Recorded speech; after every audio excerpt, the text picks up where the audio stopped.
ایک بڑی interesting theory شیخ ہے ڈریمز کے بارے میں. کچھ لوگ کہتے ہیں کہ ہماری جو روحیں ہیں، جیسے آپ نے بھی شروع میں بیان کیا اور قرآن سے بھی ثابت ہے، اللہ سبحانہ تعالیٰ روح جو ہے وہ اللہ کے پاس چلی جاتی جب ہم سوتے ہیں، قرآن مجید سے بھی ہے. تو وہ کہتے ہیں کہ یہ روح جو بھی اس کا سفر ہے، جو بھی وہ کر رہی ہے عالم ارواح میں یا جہاں بھی وہ گئی ہے، جیسے کسی فوت شدہ بندے سے ملاقات ہوتی ہے تو اس کی روح سے واقع ہی ملاقات ہو رہی ہے. اس میں کتنی حقیقت ہے کہ کیا یہ روح کے ایکسپیرینسز کو ہم خواب کہتے ہیں؟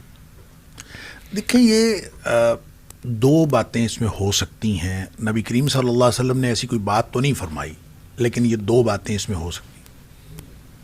ایک بات تو یہ ہو سکتی ہے کہ واقعتاً روح وہ ایکسپیرینس کر رہی ہو.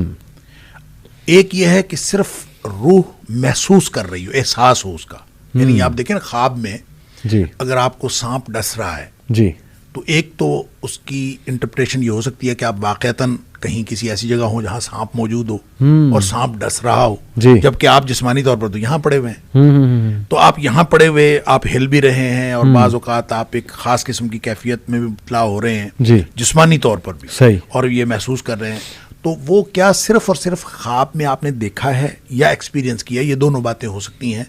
لیکن لگتا یوں ہے کہ یہ خواب میں روح کا سفر ہے کہ وہ باقاعدہ ایکسپیرینس کرتی ہے، وہ جاتی ہے.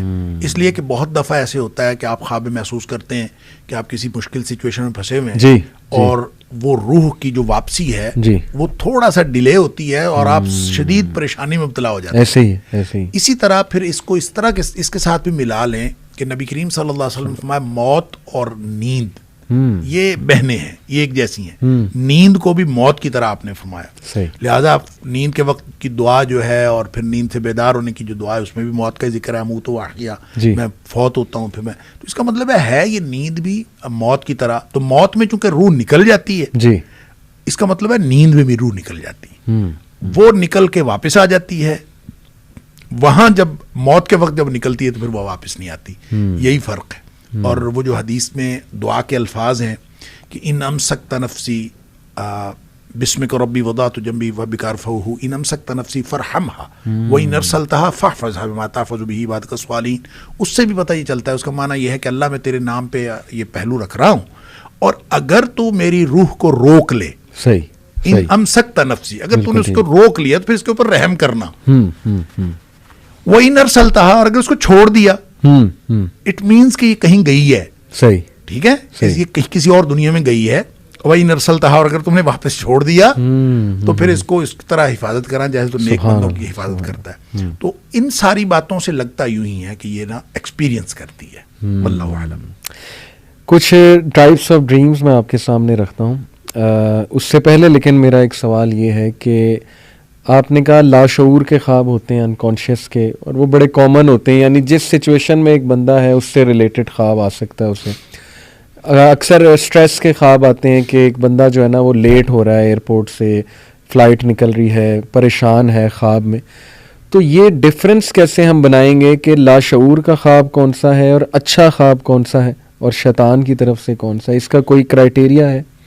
دیکھیں، جو خواب کے فوراً بعد کی آپ کی کیفیت ہے نا، جو ہی آپ بیدار ہوتے ہیں، جو پہلا لمحہ ہے، وہ کیفیت بڑی امپورٹنٹ ہوتی ہے. اگر تو آپ اس وقت خوف محسوس کر رہے ہیں تو اس کا مطلب ہے تحزین من الشیطان. برا خواب شیطان کی طرف سے ہوتا ہے، اور اللہ کی طرف سے جو خواب ہوتا ہے وہ اس طرح کا نہیں ہو سکتا بندہ خوف میں مبتلا ہو جائے. تو وہ کوئی نہ کوئی اطمینان، ایون خبر اس میں آپ کو سچی دی گئی ہو، مستقبل کی دی گئی ہو، کسی سانحے کی خبر دی گئی ہو، لیکن ایک اطمینان کی کیفیت ہوتی ہے، اور وہ اطمینان کی ہی کیفیت میں انسان اس کو سوچ رہا ہوتا ہے. دوسری بات یہ ہے کہ خواب بہت کلیئر ہوتا ہے، اس میں کوئی ٹکڑے نہیں ہوتے خواب کے، ایک بالکل جڑا ہوا، اور آپ کو یاد رہتا ہے. آپ کو یاد کرنے کی ضرورت نہیں پڑتی، آپ بار بار یاد کرتے ہیں. اچھا خواب کبھی یہ نہیں ہو سکتا کہ جو رویا صالحہ ہو اور آپ کو یاد نہ ہو، یہ ممکن نہیں. اس کی وجہ یہ ہے کہ یہ ایک بڑی، آپ نے شروع میں پوچھا تھا کہ اس شریعت میں کیا خواب کی حیثیت ہے، تو ایک پہلو بہت اہم ہے اور بہت بحث طلب ہے، بلکہ کہنا چاہیے طویل ہے. کہ اس کو نبی کریم صلی اللہ علیہ وسلم نے نبوت کا 46واں حصہ قرار دیا. صحیح. اب نبوت کا جب 46واں حصہ ہے تو کیا مطلب جس کو نیک خواب آئے اس نے کچھ حصہ جو ہے وہ نبوت سے لیا, کیا کیا؟ اب اس کی بھی مختلف انٹرپریٹیشنز ہیں. مثال کے طور پر یہ کہ حضرت عائشہ صدیقہ رضی اللہ تعالیٰ عنہ نے فرمایا کہ 6 مہینے تک نبی پاک صلی اللہ علیہ وسلم کو ابتدائی 6 مہینے تک خواب آتے رہتے تھے. کل آپ کا عرصہ جو ہے نبوت کا وہ 23 سال ہے, تو اس میں سے 6 مہینے خوابوں کے, تو 46واں حصہ اصل میں یہ ایک حقیقت کا بیان ہے. اس کا مطلب یہ نہیں ہے کہ جو بعد میں لوگ جن کو خواب آئیں گے ان کو نبوت کا کوئی حصہ ملا, ایسا نہیں ہے. لیکن جو مبشرات نبی کریم صلی اللہ علیہ وسلم نے خوابوں کو فرمایا, اور قرآن میں سورہ یونس میں اللہ تعالیٰ نے اولیاء اللہ کی جب بات کی تو آپ فرمایا کہ لہم البشریٰ فی الحیات الدنیا والآخرہ, کہ ان کے لیے دنیا میں بشریٰ ہے. تو وہ بشریٰ کیا ہے؟ ایک تو اچھی باتوں کی خبر ہے, دنیا میں بھی خوشخبریاں, آخرت میں خوشخبریاں.